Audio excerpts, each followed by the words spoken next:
Hey, what's up, ladies and gents? I'm Anime, and here I bring you my third ever Pokemon Wi-Fi battle. This battle is against a guy that goes by the name of Mr.Boss from the Cerebi chat room, a really all-around cool guy. We had 2 battles prior to this, really epic ones at that, and this third battle we decided to do 1 Uber each, and it just really gave me a good opportunity to try out some new Pokemon that I never really tried out, and one of these being my Skarmory. So he leads with his Rhyperior, I lead with my Skarmory. The Skarmory is a max defense, max special defense, and the strategy behind it would be to set up spikes and to whirlwind the opponent out, both revealing the opponent's Pokemon and hurting him at the same time. So that's what I try to do. I just continue to set up spikes. He goes for the Hammer Arm, and the Skarmory took the Hammer Arm pretty well, especially coming from a Rhyperior, which I know has good physical attack. Yeah, I took the Hammer Arm pretty well, doing right around 60. He withdraws and goes into his Charizard. I just continue to set up spikes, and here I knew the flamethrower or some kind of fire attack was coming, but I thought I'd outspeed whirlwinding the Charizard before he could hit me. But unfortunately, he does outspeed me, and he gets the Flare Blitz off. So yeah, right off, I knew this Flare Blitz would do a lot, and I definitely thought I was gonna die. But I end up surviving with 44 HP, which is just epic. So after the recoil damage, he does get the burn, which I'm not too worried about. I'm extremely pleased at this point that my Skarmory took a Flare Blitz from the Charizard. So, at this point I can die and be okay with it.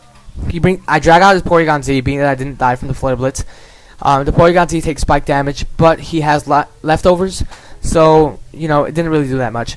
I know the Tri-Attack's coming, but at this point, with this little HP, there's no point in switching out.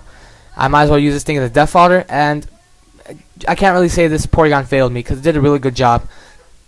So yeah, he goes for the Tri-Attack, which I expected, and although it's not very effective, I only had 25 HP, so that will take me out. Yeah, my Porygon goes down, and here this pretty much gives me a free switch, which is a good opportunity to try out my special attack sweeper here, which you'll find out in a second. Yeah, my shiny Deoxys. This Deoxys has max speed and max special attack. Some EVs are trained in attack as well. But yeah, I go for the superpower, and I know that Porygon Z's are extremely fragile, so I know that it's going to kill regardless, even if I didn't have a lot of EVs in attack. And to be honest, guys, it's a Deoxys. It's a reason why it's Uber. This thing is just awesome. It was going to kill this Porygon Z regardless. So yeah, the Porygon Z goes down, and I do have Life Orb on this Deoxys, so I take Life Orb damage. He goes into his Rhyperior, and the Rhyperior takes a nice chunk out from spikes, and I go for the Ice Beam. I wasn't really sure whether this Ice Beam would kill the Rhyperior, but then again, when I think about it, it's Uber. Like I said, there's a reason why Deoxyses are Uber. They're just overpowering. So yeah, I go for the Ice Beam, and that definitely will kill the Rhyperior, especially since it's super effective as well. So he goes into his Charizard, and I know I'll outspeed this Charizard, but I go for the Thunder, which is pretty risky, but I do hit it, and I'm glad I hit it with the Thunder. So yeah, I get the Thunder off, and that definitely will kill the Charizard as well, just because Thunder's so strong and it's super effective. So yeah, the Charizard goes down, and I take Life Orb damage once again. He goes out into his Electivire. Now here, I couldn't really do anything to the Electivire besides Superpower again, which I don't think would have taken it out. So besides Superpower and Shadow Ball, I had nothing. So I switch out into my Rotom. This is, just a staller Rotom, and you'll see the strategy a little bit later. He goes for the Giga Impact, and it doesn't affect me being that I'm part Ghost, and Giga Impact's a fighting move. So yeah, he gets lefties. He goes for the Earthquake, I Levitate. I have the ability to Levitate, so it didn't hit me. And, Rotoms really catch people off guard. They don't really know what to hit it with, or, what's super effective against it, which is great. So I go for the Shadow Ball, and it does, more than half, which I'm pleased with. He withdraws, and he goes into his Swampert.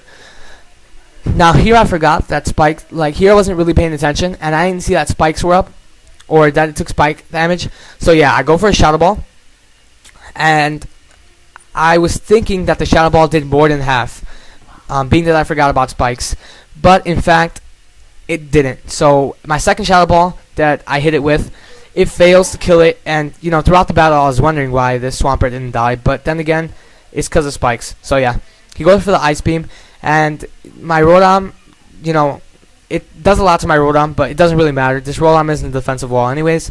So yeah, he has a life orb, so that pretty much explains why I did so much. I go for the Shadow Ball again, just to secure the kill, and he does kill him. Here he brings out his Electivire once again.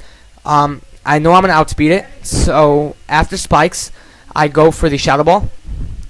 And I actually don't outspeed the Electivire, sorry about that. And he goes for the Thunderbolt. I really thought this Thunderbolt would do nothing, but it did a lot more than I expected.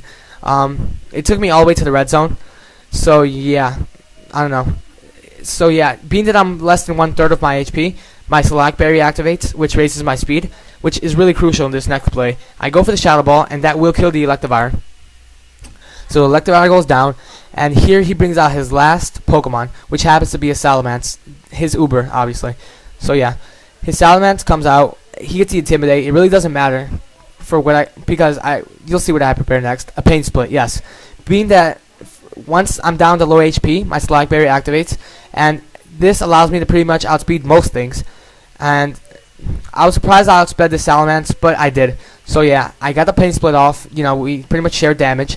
He gets a Dragon Claw. I knew he was going for. I knew the attack he went for next would take a lot. So I went for another Pain Split just in case I had survived. I do survive, and I pretty much get him to yellow, which is really great for one Rotom to kill an Electivire and to get a Salamence all the way to yellow. It's just amazing. So yeah, my Rotom goes down with the second Dragon Claw. Sorry about that. And I bring out my Deoxys for the win, pretty much. Although I get hurt by Stealth Rocks, my Ice Beam will kill the Salamence off, being that it's very effective. So yeah, great game, boss. I really enjoy battling with you. Yeah, thank you for everybody that views. My first battle was, just great results. I had, 70 views within the first day. So yeah, thanks again, guys. Please remember to comment, rate, subscribe. This is Anime, and I'm out.